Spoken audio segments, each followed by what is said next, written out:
Did you know that there's a really basic military strategy that might be the difference between you adding more years lived in great health to your future or ending up confused, disappointed, disoriented, and dismayed 30 years from now?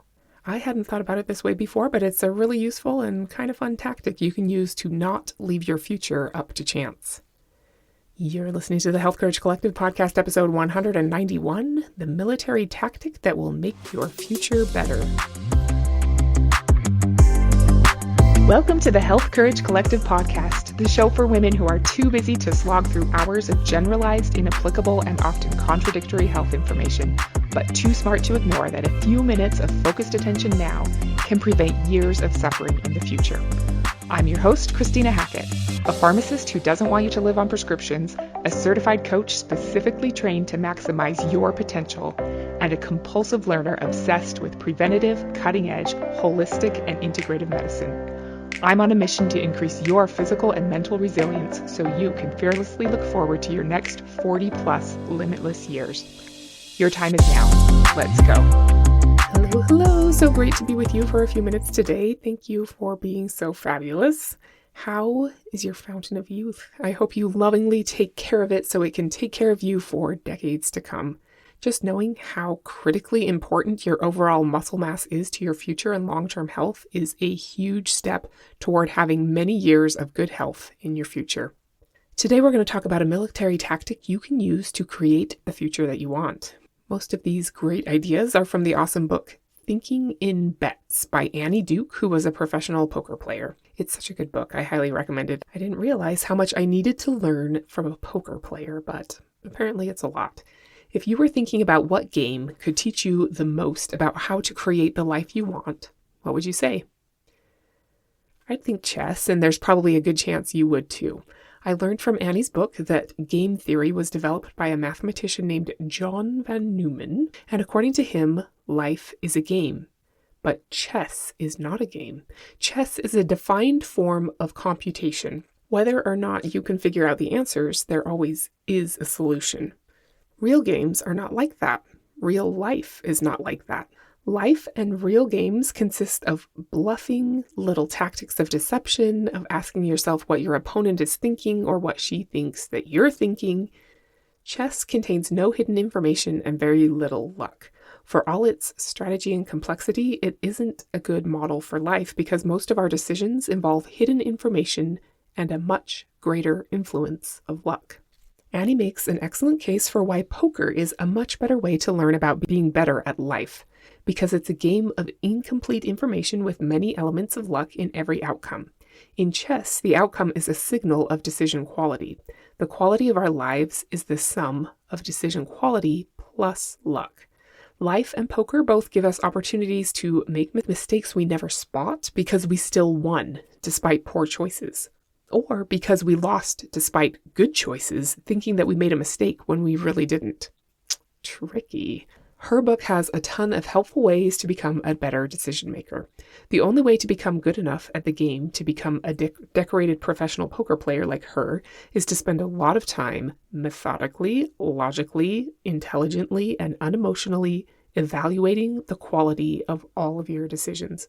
And she does a great job of explaining why the result you got is not always an indication of how good your decision was. So good. So let's start with a few stories and then we'll tie it all together in a way that I hope will help you make more high-quality decisions that will help you live more as you get older and age at an elite level. In her book, Annie talks about how she was hired by a nonprofit organization called After School All-Stars, or ASAS. It was started by Arnold Schwarzenegger to provide positive after-school programs for 70,000 underserved youth in 18 cities across the U.S. I guess I should mention that they didn't hire her to play poker. They hired her in her new profession, which is to help with scenario planning and figuring out how to make better decisions. Okay, so ASAS pretty much completely depends on receiving grants for their funding, and they couldn't figure out how to budget properly to run their organization smoothly because there's so much uncertainty in the grant award process.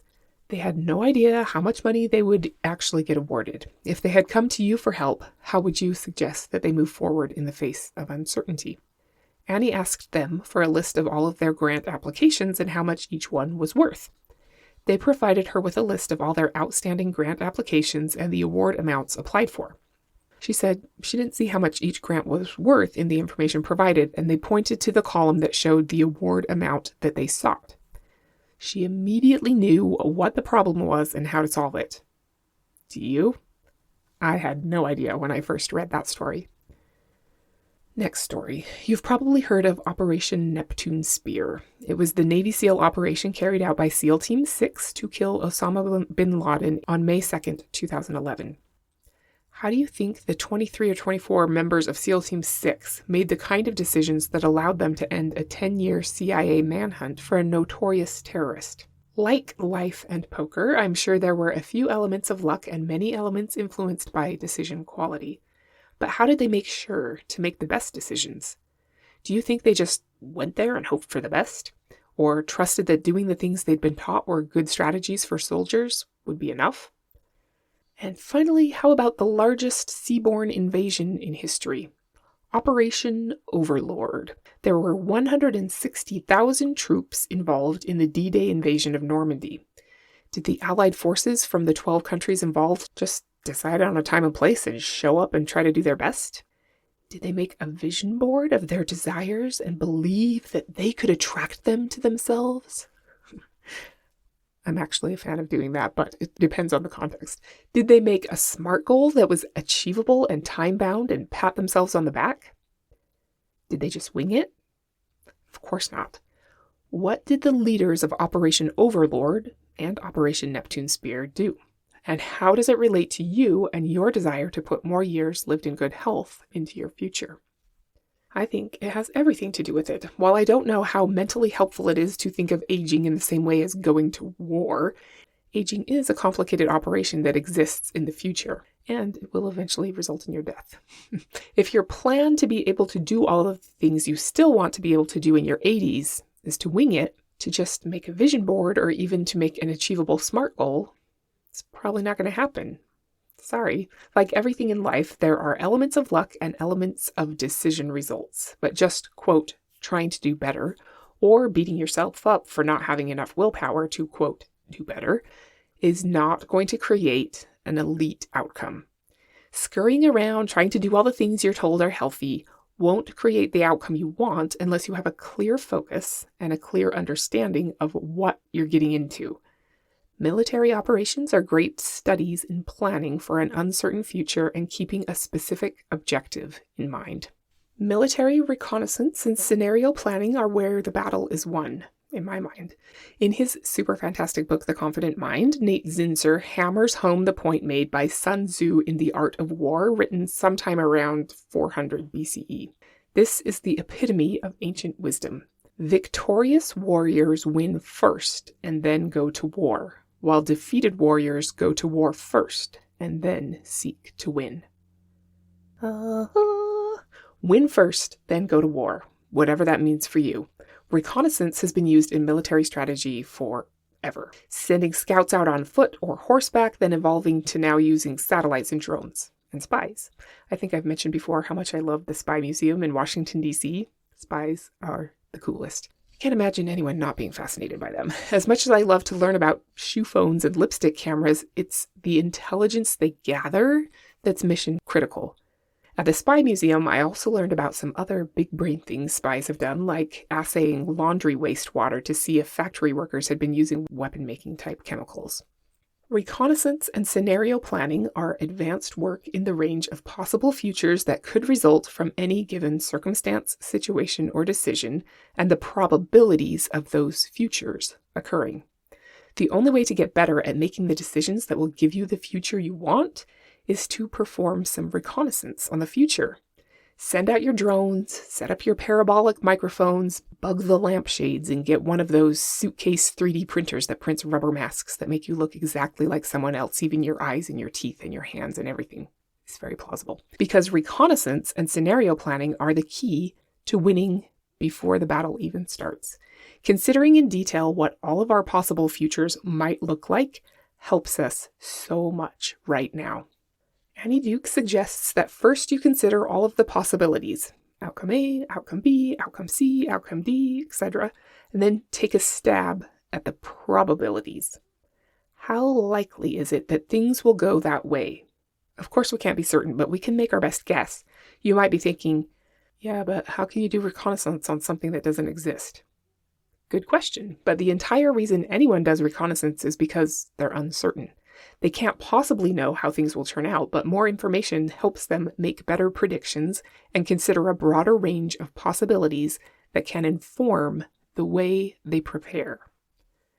Operation Overlord considered what would happen if forces were delayed by bad weather. What if the airborne landing force had trouble communicating by radio because of the hills? What if significant numbers of paratroopers were blown off course? What if ocean currents interfered with the beach landings?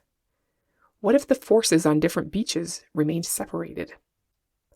Those were all problems that really happened that day, but D-Day was still hugely successful as the beginning of the end of World War II, because they had done their reconnaissance and scenario planning and were prepared for as many potential futures as possible and knew an approximate probability of each future unfolding. Similarly, SEAL Team 6 would not have figured out where Osama bin Laden even was without reconnaissance, and they certainly wouldn't have entered his compound without a lot of scenario planning. They needed to know what they would find inside the walls, what was the layout of the place, what weather or time of day would be best or worst for their mission, what other people would be present there, and what training did those people have, what support was available to the compound from the outside. What would they do if they all got there and bin Laden wasn't even there? They succeeded because their reconnaissance and scenario planning allowed them to win before they went into battle. I think so often in life we want to arrive in our 80s and 90s with lots of energy and strength and to be able to use our hard-fought wisdom to make the world a better place and have a ton of fun experiences along the way, but we don't have a specific plan of how we're going to get there. So it's really just a wish. Most people don't do much more than hope luck will be on their side. But you are not most people. You're going to age in a way that allows you to do more and to give more as you get older. And that requires a plan. I say that all the time, and I'm here to help you age according to an intelligent plan, but I had never really thought about or explained before how critically important reconnaissance and scenario planning are to that plan. Putting more years lived in good health into your future is a special op. Dwight Eisenhower and the commander of SEAL Team 6 succeeded despite all odds because they knew what might happen and what they were going to do if it did. If we do the same thing, we're way more likely to succeed. How might you do recon on the future?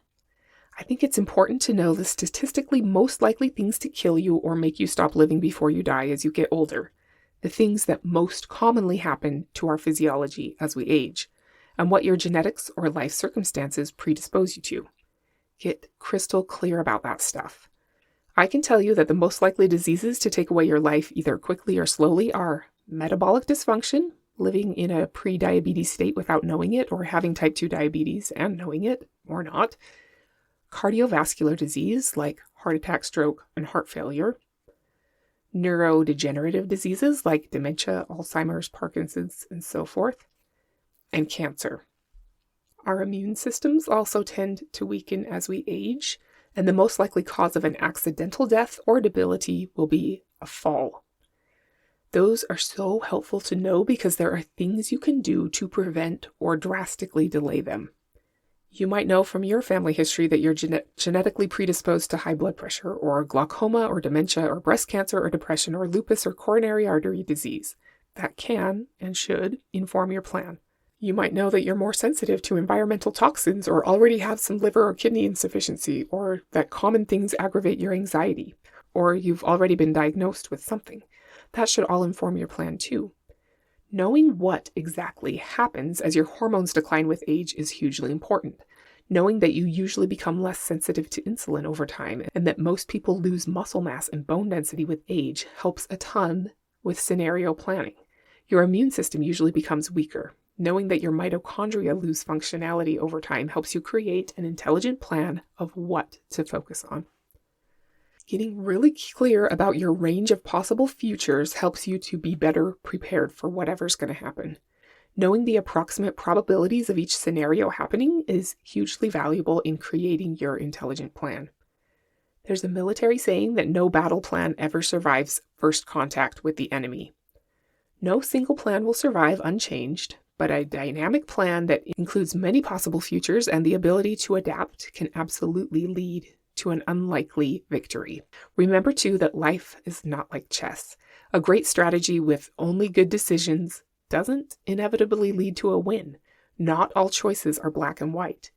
There are always elements of luck at play. Even with the best decisions and most solid strategy, we're still going to lose some hands. And we'll make some less than perfect decisions sometimes, and that's okay too. The less we believe that the result is always an indication of the rightness of the decision, the better we get at decision making. Sometimes the best decision leads to a poor outcome, and sometimes a bad decision ends up with a positive result. When we can recognize the elements of a solid decision process independent of the outcome, we become better decision makers. According to Annie Duke, purposefully doing reconnaissance on our various futures gives us at least 5 benefits. It reminds us that the future is inherently uncertain, which is a more realistic view of the world than thinking we could have known or should have known something. It makes us better prepared for how we're going to respond to different outcomes that might result, helping us to anticipate either positive or negative developments. Third, it makes us nimbler because we're prepared for many different outcomes and we know we're susceptible to irrationality in some cases, and we can even prepare for that too. It keeps us from unproductive regret or undeserved euphoria. That's what she calls resulting, thinking the result is the only measure of the quality of our decision, which leads to poorer decisions in the future. And last, reconnaissance helps us to avoid what she calls hindsight bias, thinking that what happened was inevitable, not just one of many possible futures. When we recognize that it could have gone any number of different ways, we get better at decision making in the future. How are you going to use reconnaissance and scenario planning to create a better, more vibrant future for yourself? There's a whole range of futures, and they're all uncertain, but some scenarios are more likely than others. Considering all the possibilities and knowing the exact scenario that you would prefer helps you get so much clearer about what to do right now. While life and health and aging are not chess, it's not all just random either. I remember when I was maybe teenager age, feeling kind of scared of the future, like anything could just happen to you at any time. You could have a heart attack or get cancer or go blind or get peripheral neuropathy or degenerative disc disease or have to go on dialysis or whatever. And you can, but it all felt very random and lightning strike-esque to me. Even when I was in pharmacy school, it felt like a lot of long-term health was like 95% luck. In my old age, I'm starting to see that like poker, there is a big influence of luck, but it's not 95%. If you can learn how to play the cards that you've been dealt at a high level, you can create a future that you're excited about. People with physiologic challenges and genetic predispositions can play their cards with incredible skill and win the tournament, even if they lost a couple hands along the way. I recommend that you check out Thinking in Bets by Annie Duke. She also has some other books that I've read, but I like that one the best. Quit is pretty good too. She did the uncomfortable and frustrating work of figuring out how to best play the cards that she was dealt in a world of uncertainty and uncontrollable luck, and ended up winning over $4 million in her poker career, being the only woman to ever win the World Series of Poker Tournament of Champions, she won in 2004, and the only woman to ever win the NBC National Poker Heads-Up Championship, which she won in 2010. When you're thinking about your range of possible futures, know that there is so much you can do to tilt the possibilities one way or the other. That's what I'm here to help you do. Obviously, your main lever will be the habits and behaviors and ways of thinking that you engage in right now. The successful warrior wins first and then goes to battle. Most people don't deliberately pick their habits and behaviors and ways of thinking, but you're not most people. As you architect a day-to-day reality that you enjoy living right now, that's also tied to a future you want to live later, I hope this story from Annie Duke helps you. So remember the after-school all-stars? They felt stuck because they didn't know how to plan for and move into an uncertain future that was largely dependent on whether they were awarded grant money or not. They didn't know which grants to focus their limited manpower on applying for or how to plan their future until they knew what they were going to get. In order to help them use scenario planning, Annie asked them how much each grant was worth, and they pointed to the column showing the award amount sought. She said, quote, "At that point, I realized we were working from different ideas about how to determine worth." End quote. Interesting, because I would have pointed to the same column, so it made me curious. She said there was a disconnect between the expected value of each grant and the amount they would be awarded if they got the grant. And it has to do with scenario planning. All they had to do was imagine the two possible futures, either they got awarded or declined, and estimate the likelihood of each future. These are the examples she gives in her book. If they apply for a $100,000 grant that they thought they had a 25% chance of getting, that grant has an expected value of $25,000. A $200,000 grant application with an estimated 10% chance of success would be worth $20,000. A $50,000 grant with a 70% chance of success would be worth $35,000. They were mistakenly believing that the $200,000 grant was worth the most, not even having the manpower left over at the end of the workday to even apply for the $50,000 grant. But in fact, the $50,000 grant was worth the most. Interesting, right? She describes their process as flying by the seat of their pants, and it made me think how often many of us fly by the seat of our pants in terms of creating a future where we're in the kind of health we'd like to be in to experience everything we want to experience as we get older. After Annie taught them about scenario planning, they got way more efficient and productive at their grant application stack, working on the highest value grants first. They could budget more realistically, and over time they got better at guessing how likely they would be to get the grants that they applied for. They started following up with grants after both rejections and awards, which they hadn't done before, to understand the things that they did and said that worked and that didn't work. They always knew that they couldn't guarantee they'd be awarded every grant they applied for, but they were at a loss of how to move forward with confidence given the constraints of their reality. And reconnaissance and scenario planning hugely helped their decision-making process, efficiency, and understanding the game that they were playing. It's not exactly the same, but we're all facing an uncertain future and have constraints on our resources. I think reconnaissance and scenario planning can likewise help us move forward with peace and confidence. Knowing what is most likely in our physiologic future is a great place to start. Then knowing which of all the possible scenarios we most prefer to have happen and how to tip the odds in favor of that is key. There are tons and tons of healthy actions that you can take right now. You don't need me to tell you all of them. You could die of old age trying to list them all out. Forget about trying to actually do all of them. It's literally impossible, but like the grant applications, some of those actions are worth way more than others. Yes, they might have a higher chance of success in that one area, like with the grant applications, but even more importantly, unlike with the grant applications, some actions have huge success rates in multiple different areas at the same time, like building muscle. First, you need to know what you're even trying to create. Most people aren't even clear on that. Then pay attention to what proven actions come up over and over and over again as the most effective methods to prevent or to drastically delay the conditions that are most likely to take your life away. Those are the grant applications to be put on the top of your stack. It would be unwise to spend all your time and energy and money on red light therapy, collagen supplements, chia seed pudding, dry brushing for lymphatic drainage, bicep curls, debates about magnesium glycinate versus citrate versus orate versus 3-and-8, oil pulling. These are all things I do, by the way. If you're not really proficient at and consistent with the things that actually move the needle in a big way across all the things that matter to you, this is how you choose what to focus your effort and time and money on. The tactics that have the highest chance of success preventing or drastically delaying the scenarios that your careful reconnaissance has taught you are most likely to come up in your future. Many of which reduce your chances of suffering from all 5 of the most likely things to take your life away. That's huge. Reconnaissance of your future gives you as much critical information about what to do right now as it did to SEAL Team 6. That's why it's important to know what is most likely to change with your physiology and what you can do to prevent it, if you want to, and how to measure your success along the way. Reconnaissance is where it's at. Knowing your range of possible futures and also the likelihood of each scenario happening. There are things you can measure to give you a rough estimate of the likelihood of developing the most likely things to take your life away. So use them. Even though life's a game with elements of luck, Reconnaissance allows you to play the hand that you are dealt at a high level and not leave your future up to chance. Thank you so much for being here today. You are the best. Next week, we're going to talk about the problem with supplements. Until then, do recon on your future and don't be normal. Thank you so much for tuning into the Health Courage Collective podcast. I am truly honored that you have paid me the enormous compliment of your time and attention.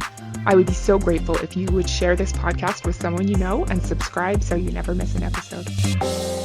This podcast is for entertainment and information purposes only.